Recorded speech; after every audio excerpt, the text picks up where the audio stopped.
এই জন্য মনে রাখবেন, আলেম ওলামাদেরকে, ইসলামকে এবং কি ভালো মানুষদেরকে হেয় করার জন্য এক নম্বর ভূমিকা হচ্ছে মিডিয়া। এক নম্বর ভূমিকা কি?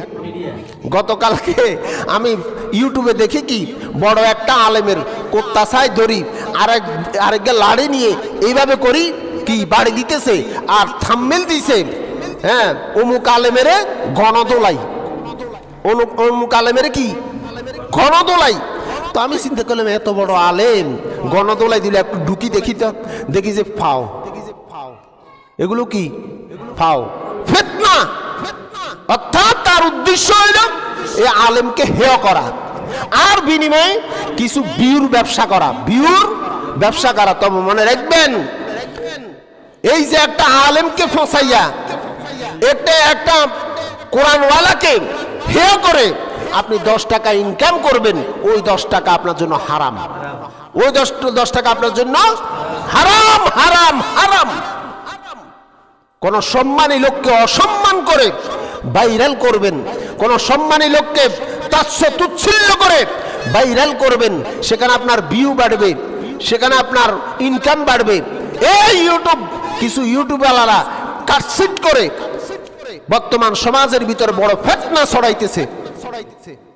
লেখে কি, শেখ হাসিনা ভারত থেকে যেই হুঙ্কার দিলেন খালেদা জিয়ারে, শেখ হাসিনা যে হুঙ্কার দিলেন ওই নিজামি যে হুঙ্কার দিলেন শেখ হাসিনারে, আসলে হুদা।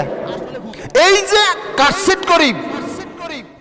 কাটছিট করি কিছু ভিউর আশায় মিথ্যা প্রপাগান্ডা তুমি ছড়াচ্ছ, এর বিনিময়ে তোমার হয়তো কিছু টাকা ইনকাম হচ্ছে।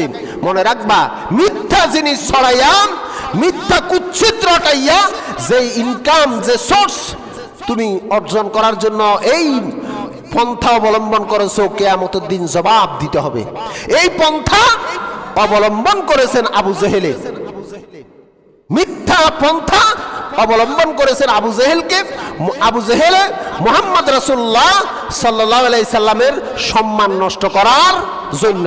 ঠিক যারা বর্তমানে এসে ভালো মানুষদের চরিত্রে কালি লাগানোর চেষ্টা করেন, আলেমদের চরিত্রে কালি মাখার চেষ্টা করেন, ওয়াল উলামাউ ওয়ারাসাতুল আম্বিয়া, আলেমরা হচ্ছে নবীদের ওয়ারিস, তাদের সম্মান নষ্ট করার চেষ্টা করেন, এগুলো হচ্ছে সব আবু জেহেলের উত্তরসূরি। সত্য জিনিস প্রচার করেন, সত্য জিনিস প্রচার করেন, আলহামদুলিল্লাহ সত্য জিনিস প্রচার করেন। সেই কাহিনী আজকের খুতবায় আসতেছে। আবু জেহেল বলতেছে, মোহাম্মদ আমি কি প্রচার করব? বল প্রচার করেন। কিন্তু আবু জেহেল দারুন নাদওয়ায় গিয়ে বিভিন্ন মিডিয়ার একসাথ করলো, আইয়ো মোহাম্মদের আজকেই সুবর্ণ সুযোগ, মোহাম্মদ যে পাগল এটা জাতির সামনে প্রমাণ করার সুবর্ণ সুযোগ এসেছে। নাউজুবিল্লাহ বলেন। মোহাম্মদ বলেন, আবু জেহেল বলেন, মোহাম্মদের কাছে গেলাম ভোরবেলায়, মোহাম্মদ বলে গতকালকে নাকি বাইতুল মুকাদ্দাস থেকে আল্লাহর আরশ পর্যন্ত গেছে। সুবহানাল্লাযী আসরা লিআবদিহি লাইলাম মিনাল মাসজিদিল হারাম ইলাল মাসজিদিল আকসা, মসজিদুল হারাম থেকে নাকি মসজিদুল আকসা পর্যন্ত গেছে। আবুল তাবল বকা শুরু হয়েছে। এবার দ্রুত গিয়ে আবু বকরের বাড়িতে গেল।